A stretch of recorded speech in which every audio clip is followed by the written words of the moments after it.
नमस्कार, स्वागत है आपका अंगिका न्यूज टीवी में। आइए नजर डालते हैं प्रदेश की टॉप स्टोरीज पर। तरक्की और विकास की राह पर तेजी से बढ़ रहे बिहार के लिए सौगातें लेकर आए प्रधानमंत्री मोदी ने बिहार को समर्पित की 33,000 करोड़ की परियोजनाएं।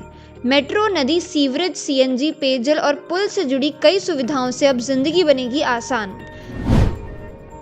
रामविलास पासवान ने की पीएम मोदी और नीतीश कुमार की प्रशंसा। कहा, पीएम मोदी के कार्यकाल में विदेश में भी भारत का हो रहा है नाम। बिहार में तेज चल रही विकास की गाड़ी। बिहार विधानसभा के बजट सत्र के छठे दिन मुख्यमंत्री के इस्तीफे की मांग को लेकर विपक्ष का हंगामा।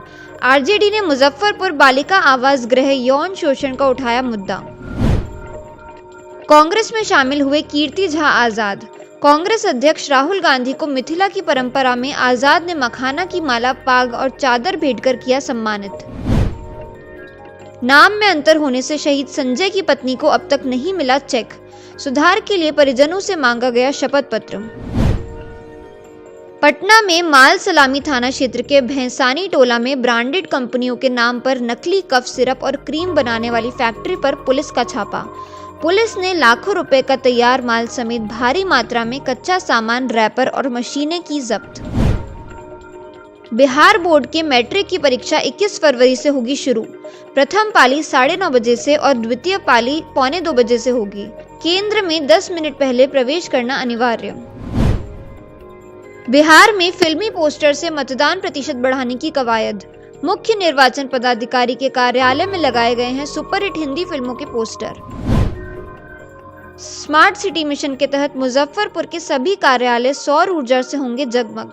शहर में 68 सरकारी कार्यालयों के छत पर लगेंगे सोलर प्लेट। पटना में 2 पंपों पर मिलने लगी सीएनजी। पाइपलाइन से घरों में घरेलू गैस की सप्लाई शुरू।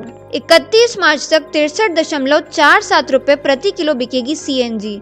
वहीं पीएनजी के लिए ग्राहकों को 29 रुपए प्रति किलो की दर से करना होगा भुगतान। आज के लिए बस इतना ही। कल हम फिर हाजिर होंगे प्रदेश की नई टॉप स्टोरीज के साथ। धन्यवाद। बिहार के लेटेस्ट अपडेट्स जानने के लिए देखते रहिए Angika news TV. Angika news TV को फेसबुक पर लाइक और यूट्यूब पर फॉलो जरूर करें और हमारी ये वीडियो पसंद आने पर इसे शेयर भी करें।